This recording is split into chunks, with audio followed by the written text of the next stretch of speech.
Hello everyone, कैसे हैं आप सब। आई थिंक बहुत बेहतर होंगे। और जैसा कि पता है आप सबको कि कल आपका एब्स्ट्रैक्ट एंड लीनियर अलजेब्रा का एग्ज़ाम है, तो उसकी तैयारी आप लोग बहुत बेहतर तरीके से कर रहे होंगे और कर लिया होगा, है ना। तो ये बिल्कुल लास्ट कोर टाइम है जो अब आप लोग क्या कर रहे होंगे, कॉपी के पन्ने पलट रहे होंगे और उनको बस पढ़ रहे होंगे। मुझे तो इतनी ही उम्मीद है, क्योंकि आप क्वेश्चन लगा के तो प्रैक्टिस नहीं कर सकते हो, करेंगे कोई लगेगा नहीं तो आपको बहुत प्रॉब्लम होगी, है ना। तो जैसा कि आपको पता है पेपर का पैटर्न क्या होता है, दो सेक्शन आएंगे, है ना। सेक्शन ए, पेपर का पैटर्न क्या है, एक सेक्शन ए आपको मिलेगा और एक सेक्शन बी मिलेगा। सेक्शन ए में आपको दो क्वेश्चन मिलेंगे, एक और आर करके दूसरा, और सेक्शन बी में आपको 8 क्वेश्चन मिलेंगे, है ना, 8 क्वेश्चन। अब इस वाले सेक्शन में होगा, जैसे यहाँ पे यूनिट 1 से पेपर क्वेश्चन बन के आता है, कहाँ से, यूनिट 01 से। अब यूनिट 1 जो आप लोगों ने पढ़ी है वो आपकी एब्स्ट्रैक्ट अलजेब्रा की है। एब्स्ट्रैक्ट अलजेब्रा का मतलब जो ग्रुप थ्योरी आप सेमेस्टर 1 में पढ़े हैं उससे आगे का जो एक्सटेंशन वर्जन है वो वहाँ पे आता है। अब एब्स्ट्रैक्ट अलजेब्रा में आपने ग्रुप ऑटोमॉर्फिज्म पढ़ा होगा, क्लास इक्वेशन पढ़ी होगी, साइलो थ्योरम पढ़ी होगी। तो इसमें आपको करना क्या है, आपको रिवाइज सिर्फ करना है कि ग्रुप ऑटोमॉर्फिज्म क्या होता है ना। ग्रुप ऑटोमॉर्फिज्म होता क्या है और इससे रिलेटेड एग्जाम्पल्स। ठीक, एक चीज ये करनी, इसमें एक थ्योरम रटनी है, fundamental theorem of class equation. Fundamental theorem of class equation ये करके जाओ, कैसे भी रट के जाओ, 2-3 बार प्रैक्टिस करोगे तो ये रट जाएगी 100%। इसको करके जाना है पहले वाले सेक्शन के लिए, अदरवाइज आप ब्रेक कर दोगे इस सेक्शन को। दूसरी, आप साइलो थ्योरम पढ़ लो, इनके प्रूफ आप ना भी पढ़ो तो कोई दिक्कत नहीं, साइलो फर्स्ट, सेकेंड और थर्ड थ्योरम पढ़ो। इनसे रिलेटेड जो क्वेश्चन बनता है, जैसे किसी ग्रुप का ऑर्डर दिया जाए 100 और इसमें 2 SSG के बारे में पूछ ले आपसे और 5 SSG के बारे में पूछ ले, है ना। 5 साइलो सब ग्रुप क्या होता है, 2 साइलो सब ग्रुप क्या होता है, इनका ऑर्डर क्या निकल के आएगा, वो कब कब नॉर्मल होगा, वो या उसकी कैरेक्टरिस्टिक जो कुछ भी पूछे, आप इस टाइप के क्वेश्चन करके जाओ, सेक्शन ए का क्वेश्चन आप अटेम्प्ट कर पाएंगे, ठीक है। अब जो सेक्शन बी है इसमें 8 क्वेश्चन पूछे जाते हैं, जैसे ये 15 नंबर का आपका आएगा, ये क्वेश्चन 15 नंबर का आएगा, है ना। तो हो सकता है इसमें यूनिट 2 का भी क्वेश्चन यहाँ पे रख दें जो रिंग से रिलेटेड है ना। तो मुझे नहीं लगता वो पढ़ना है आपको, अगर पढ़ना चाह रहे हो तो रिंग के एग्जाम्पल पढ़ लो कि रिंग को हम प्रूफ कैसे करते हैं, उसमें भी इंपॉर्टेंट है, जैसे गॉसियन रिंग देख लो या होमोमॉर्फिज्म से रिलेटेड एक आधा क्वेश्चन देख लो, अगर आपने किया है तो। अगर नहीं किया है तो छूना भी मत, अगर आपने किया है तो फंडामेंटल थ्योरम ऑफ होमोमॉर्फिज्म देख लो, कौन सी, ring homomorphism, not group homomorphism, ठीक है। और दूसरी बात, रिंग के एग्जाम्पल्स, उनको प्रूफ कैसे करते हैं, गॉसियन रिंग क्या होता है, फैक्टर रिंग के बारे में थोड़ा बहुत देख लो। और पॉलीनॉमियल रिंग में जाओ, वहाँ पे आप पॉलीनॉमियल रिंग में आपको देखना क्या है, जैसे इररेड्यूसिबिलिटी क्राइटेरिया, आइंस्टीन की इररेड्यूसिबिलिटी क्राइटेरिया क्या होती है उसको देख लो, और जैसे यूक्लिडियन डोमेन क्या होता है, प्रिंसिपल आइडियल डोमेन क्या होता है, ये सब डेफिनेशन और इनसे रिलेटेड एग्जाम्पल। हो सकता है कि एक मतलब जो दूसरा क्वेश्चन होगा इसमें 1-2 पार्ट कर देंगे, ए पार्ट और बी पार्ट, 7-7 नंबर के, तो उसमें छोटे छोटे क्वेश्चन पूछ सकते हैं। अगर आपने ये वाला यूनिट पढ़ा है तभी आप इसको करना, अदरवाइज छूना भी मत। दूसरी बात देखो, सेक्शन बी की जब हम बात करते हैं तो इसमें 8 क्वेश्चन आता है, जैसे 15 नंबर हो गया, अब इसमें 20-20 नंबर का क्वेश्चन होगा, तो इसमें आपको सिर्फ 3 क्वेश्चन टच करने, है ना, पहला, दूसरा और तीसरा, इससे ज़्यादा आपको टच ही नहीं करना, ठीक है। अब 3 क्वेश्चन में देखो, आपका जो यूनिट 3 है, आपका यूनिट 3 और 4 समझिए, यूनिट 3 और 4 जो कि आपका लीनियर अलजेब्रा है, क्या है, लीनियर अलजेब्रा,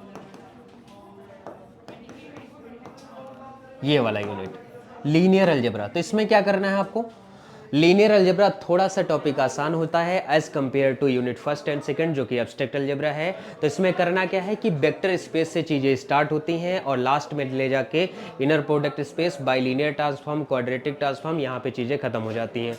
तो सबसे पहले आपको करना क्या कि सबसे पहले आप देखो वेक्टर स्पेस क्या होता है और उसके एग्जाम्पल, है ना। वेक्टर स्पेस के बारे में आपको सोचना है और जानना है, और इसके एग्जाम्पल में सबसे पहले ये वाला example, C over R proof, state and proof C over R is a vector space, ऐसे पूछा जाएगा।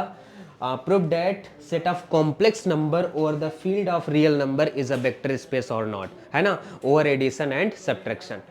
दूसरी बात, सी और आर के बाद R2 और R को कभी कभी पूछ लेते हैं, तो सी और आर R2 और R के जैसा होता है, जैसा कि हमने आपको ज्योमेट्री में सिखाया था। जो सी के एलिमेंट होते हैं वो R2 के एलिमेंट के जैसे ही बिहेव करते हैं। तो इस टाइप का क्वेश्चन आपको करना है। फिर आपको सब स्पेस पे आना है। सब स्पेस कैसे बनते हैं, जैसे R2 और R के मैंने सिखाया सिर्फ और सिर्फ 3 सब स्पेस बनेंगे। R3 और R में सिखाया आपको 4 सब स्पेस बनते हैं। 3 सब स्पेस में 0 यानी ट्रिवियल सब स्पेस और R2 और R ये भी, और एक और दूसरा बनता है जो कि लाइन पासिंग थ्रू ओरिजिन होता है। ऐसे जब R3 और R की बात करेंगे तो प्लेन पासिंग थ्रू ओरिजिन ये ऐड हो जाएगा एक्स्ट्रा, बाकी सारे के सारे सेम रहते हैं। उसके बाद लीनियर स्पैन क्या होता है, linear dependence, linear independence, how to check the vector LD और LI ये देखेंगे, चाहे वो रॉस्कियन मेथड से हो, चाहे डिटर्मिनेट रूल से हो, जैसे भी आपको देखना है, या जनरल मेथड जो बाय डेफिनेशन मैंने आपको समझाया है। ठीक है, इतना सब देखने के बाद लीनियर स्पैन से क्वेश्चन बनता है, और इसमें जैसे थ्योरम आपको देखनी है। थ्योरम मतलब इंपॉर्टेंट है, और थ्योरम किस चैप्टर की ज़्यादा इंपॉर्टेंट है, लीनियर ट्रांसफॉर्मेशन की। लीनियर ट्रांसफॉर्मेशन कैसे होता है, नल स्पेस उसका कर्नल और रेंज है ना। रैंक नल्टी थ्योरम आपको 100% प्रूफ करके ही जानी है। और उसमें एक थ्योरम होती है जो कि जैसे एक लीनियर ट्रांसफॉर्मेशन डिफाइन की गई है V से लेके W पे, तो आपको देखना है कि V के जो वेक्टर है वो W पे यूनिक इमेज लेके जाते हैं। This is the most important and rank nullity theorem. इन दोनों में से एक आपको मिल जाएगा, 100% आप देखिएगा। ठीक है, तो कहने का मतलब सिर्फ हमारा इतना है कि वेक्टर स्पेस से लेके इनर प्रोडक्ट स्पेस तक। इनर प्रोडक्ट में जैसे कॉची श्वार्ट्ज इनइक्वालिटी इंपॉर्टेंट है, पोलराइजेशन आइडेंटिटी इंपॉर्टेंट है, ये दो करके जाओ। उसके आगे हैं तो बहुत सारी थ्योरम है ना, यूनिटरी स्पेस और इनर प्रोडक्ट स्पेस को प्रूफ कैसे करते हैं, 3-4 हमारे पास प्रॉपर्टी होती हैं, उन्हीं को बार बार लगा के देखते हैं और वो प्रूफ हो जाता है। और उसके जो एग्जाम्पल हैं, जैसे एक ट्रेस A ट्रांसपोज B वाला है ना, ये इनर प्रोडक्ट बताता है। और फंक्शन स्पेस जो कि 0 से लेके 1 हम लेते हैं, और fx gx करके हम देख लेते हैं। एक फंक्शन स्पेस हो गया, और एक trace of A transpose B वाला हो गया, जो कि मैट्रिक्स स्पेस हम जिसको बोलते हैं। दूसरा हमारे पास एक आता है जिसको हम कहते हैं डॉट प्रोडक्ट है ना, कि there is a vector u जिसका जो डायमेंशन है वो x1 से लेके xn तक, ऐसे एक v वेक्टर लेते हैं y1 से लेके yn तक, और दोनों का प्रोडक्ट करते हैं, यानी x1 y1 plus x2 y2 से लेके xn yn। इसको हम कैसे दिखाएंगे कि इनर प्रोडक्ट स्पेस है, जिसको हम यूक्लिडियन स्पेस भी कहते हैं। इसी तरीके से यूनिटरी स्पेस होता है, तो इसे भी आपको देख के जाना है। बाइलिनियर ट्रांसफॉर्म और क्वाड्रेटिक ट्रांसफॉर्म, इनका मैट्रिक्स रिप्रेजेंटेशन देखना है। इसी तरीके से लीनियर ट्रांसफॉर्मेशन पे आपको मैट्रिक्स रिप्रेजेंटेशन चेक करके जाना ही जाना है। तो मुझे लगता है ये सारे इंपॉर्टेंट क्वेश्चन हैं, और एक इंपॉर्टेंट क्वेश्चन की मैंने लिस्ट आपके ऐप में अपलोड करती है, वहाँ से देख लो, वही आपको पढ़ने हैं और आज रिवाइज करना है। आज रिवाइज करने का तरीका आपको बस इतना होना चाहिए कि इसको बारी बारी से देखिए और उसको सिर्फ पढ़िए, रीड करिए। रीड ओनली मोड पे आप होने चाहिए, राइटिंग पे नहीं आइएगा, क्योंकि अगर राइटिंग पे आएंगे, कर नहीं पाएंगे तो प्रॉब्लम हो जाएगी। ठीक है, तो कल कैसा पेपर होता है उसके लिए ऑल द बेस्ट। आप सबको बहुत बेहतर होगा। खुद पे विश्वास रखो, अपने पे और भगवान पे, मम्मी पापा पे ज़रूर रखना है। बाकी जैसा पेपर हो फीडबैक देना। फीडबैक देने के लिए आपको मैं अपना नंबर लिख दे रहा हूँ। ठीक है, हालांकि आप लोगों के पास है लेकिन फिर भी लिख दे रहा हूँ, इस पे देना। ठीक है, और जैसा पेपर हो, पेपर होने के बाद तुरंत बाद जस्ट व्हाट्सएप करना पेपर कि पेपर में क्या आया है, तो मैं एनालिसिस करवा दूंगा, जिससे आपको आइडिया लगेगा कि आपने क्वेश्चन सही किए हैं कि नहीं। धन्यवाद।